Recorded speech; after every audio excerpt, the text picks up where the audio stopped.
President Trump making a new claim about the threat an Iranian general posed before he was killed. Yeah, Donald Trump claims that Iran was planning another attack if that was not actually actively deterred. And he was looking very seriously at our embassies, and not just the embassy in Baghdad, but we stopped him, and we stopped him quickly, and we stopped him cold. All right, the president did not provide any proof to back up that claim.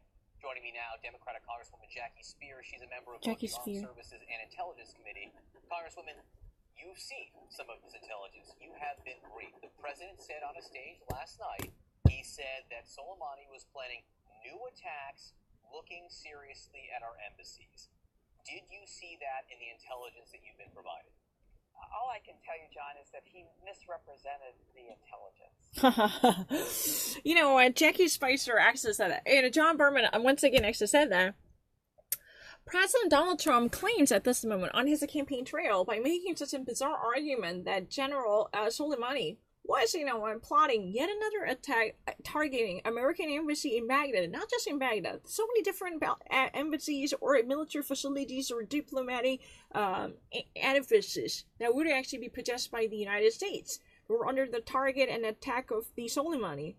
So, he actually, boasts about the active military intervention. That was really the only possibility that could actually catch him and stop him. He actually says that at this moment. We actually stopped him. We actually, put an end to his military violence with the rightful and righteous intervention. Otherwise, he could have conducted a very menacing threat to the United States. But right now, this reflects a very serious argument. John Berman said that the armed services members were allowed to see this type of classified information from the intelligence community, which truly depicted the very hand-cringing circumstances before the death of General Soleimani, which actually depicted the actual troublesome problems and behaviors posed by him. He was allegedly plotting and scheming or devising or designing yet another terror attack to bomb out and flatten out the military facilities as well as U.S. embassies in Baghdad as well as in different southern or in the Middle East region.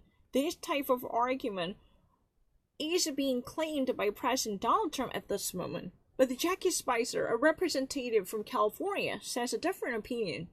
Because even though she was able to read this classified information equally, then she actually says that, this argument was very much misleading because President Donald Trump was very much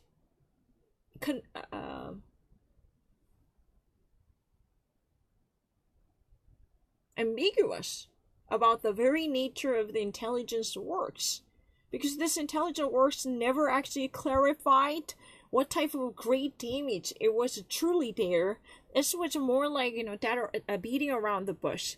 There has never been, such a significant blatant corroboration to back up the argument put out by President Donald Trump to confirm the very urgent issue that would actually be menacing to the U.S. military powers in the region.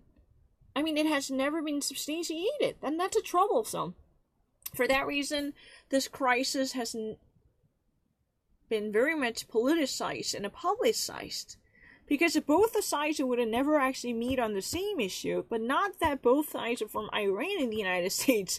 But in the United States, domestic forces, the opposite party and the ruling party can never actually, see eye to eye in pursuit of the common enemy. The extent and the degree of the enemy presence was very conflicting, even when these armed services members were allowed to read the same classified information from the intel community. Then their comments from that on the issue would actually be very conflicting and divided and disputable, and that's troublesome. Because she actually never admits that she actually was able to get the urgency that might justify the intervention conducted or pulled off by the U.S. military forces under the commanding leadership of President Donald Trump as a civilian leader, as a commander-in-chief, right? That's troublesome.